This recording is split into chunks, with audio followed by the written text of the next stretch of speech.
Hello and welcome back to the channel. Today I am giving you a self-discovery question that I have been working on. What do you love and like about being you? Now, too many of us, and this is me included, we can sit here and list 100 things that we don't like about ourselves, from being old to the wrinkles, the grey hairs, sunspots, those weird white and black hairs that magically appear on your face and they grow beyond the normal length. What's up with them? To your body image and your body functions, the fact that the body just doesn't work the way it used to be. Like someone's boobs are too big, too small, they sag below their required chest line. Hands are now wrinkly and spotty. They've developed this pattern on the nails that grow grooves and ridges. Flexibility is a swear word. Joints may be stiffer, the range of motion has declined, and you thank your lucky stars that something hasn't seized up or fallen off. And I'll give you a little bit of example. When I started to do this video, I'm having a bad hair day. My hair just didn't want to go anywhere. It was sticking up like a cocky here and there, and because when you look in the video, it's sort of opposite. You got to try and work things out. I'm thinking this is just perfect for this sort of video. Having a bad hair day, oh well, I'll just put up with it. And it's easy to list all these things that are wrong with ourselves, what's wrong with life and with others, but how often do we actually sit back and look at what's right? What do we love and like about being the person that we are? We're all unique individuals with unique personalities, characteristics and quirks, hence my hair's going funny today. And we see the world around us and ourselves differently. We have judgments on ourselves and on others that too is unique. So because we're unique people, it's a very personal thing to what we do and like about ourselves, because someone might like something and you don't. So this is very personal as far as I'm concerned. And for me, it was easier to divide this into two sections, to look at things that I love and like internally, and then to look at what I love and like externally.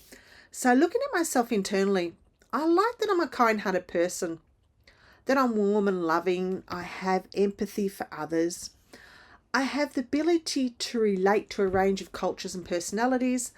I have a heightened intuition. I'm very creative. I have a fantastic organisational skills. I'm a quick thinker and I'm action orientated. So I would say that my internal assets, although my self-esteem and self-confidence is lacking on the outside, I rank myself pretty high with my internal assets. They seem to be my strong points. Externally, this is where I get a little bit more sparingly. I like my eyes. I think my eyes are kind. My hair's soft, although it's having a crazy day. It is soft, and I do have a lot of it, especially for being in my mid-50s. My fingers, oh, by the way, the other thing is I don't have a lot of grey hairs. This is my natural hair coming out.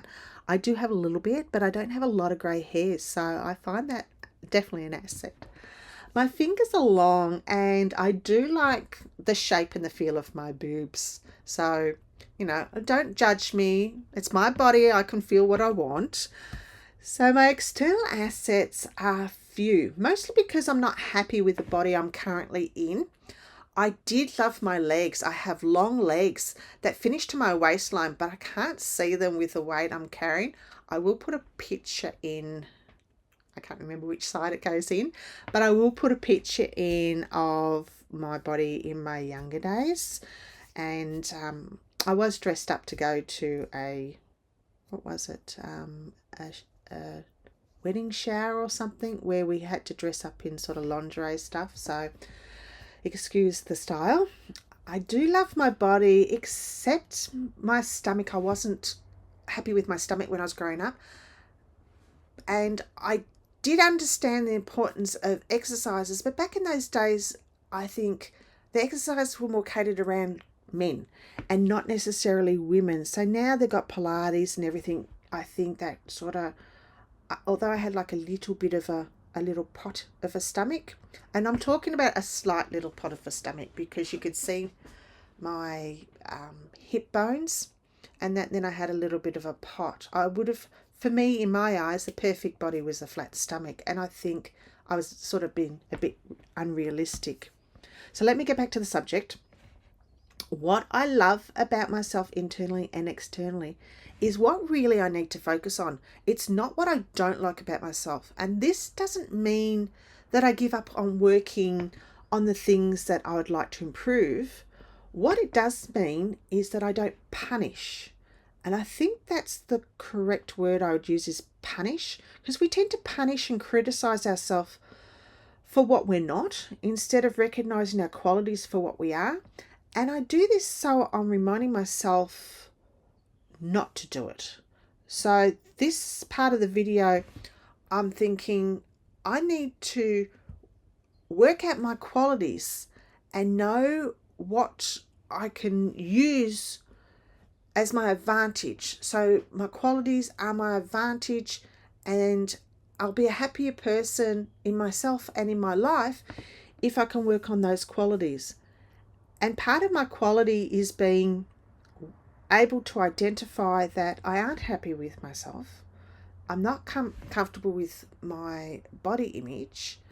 And although I'm not comfortable with my body image, I feel this internal sense of happiness and pride. I've got this admiration for myself that I'm working on this, and I'm seeing and feeling the results. Other people might not be seeing them, but I am, because it's still in the early process of what I am doing to my body. And although it's a long process, I feel it's something internally that makes it okay to be where I am right now with my body. I guess it boils down to, if you have the hope that this will work on, say, my body, then ultimately, so if I'm working on my body, ultimately it has to change, which means that my current situation is only temporary. And being temporary, it's easy to live with that thought than to have that choice of ability to change being permanent and taken away from you. So especially if you're someone who's in pain, if the thought of this is only temporary, and if I can get through this pain, and being someone who's actually experienced a lot of pain and do constantly, like my back is hurting at the moment because that's just the way my body is. I'm having to learn with certain things and my limits, and I really probably should have stopped and rested before I started this video. But what I'm trying to say is, there may be things that you don't like about yourself and things that you will have the ability to change, and there's others that you'll have to work out a way to live with it. Like, I have to live with the fact that I have a disability that limits me to certain things that do trigger certain pains in my back, in my legs, and that. So learning to utilize my assets, learning to lean on the good things in my life and the good qualities, and then learning to work with the things that have limitations, means I can love and like myself more. And even if that's only one thing that you can look at right now in your life, then you can build up from there. Try and love and like yourself more, and not criticize yourself and punish yourself for what you can't do or for what you can't change, or what you're currently changing but it's taken a while to change. So if you're unsure, if you really can't think of what you would love and like about yourself, because sometimes we get in situations where we're consumed with what's not working and we can't see a way out or anything good in our life, ask someone close to you. Ask a friend, a work colleague, what do they like or love about you? You may be surprised that it may be a quality that you haven't identified or even thought of. So for me, and maybe for you, that this is an everyday battle to remind yourself you do have good qualities. There are things to love and like about yourself. So I put this question to you: what do you love and like about you? Remember, it can be as small as anything, or you can have a list a mile long. But I hope this video helps in some way. Meanwhile, stay safe. Thank you for watching, and I will see you in the next video. Bye for now.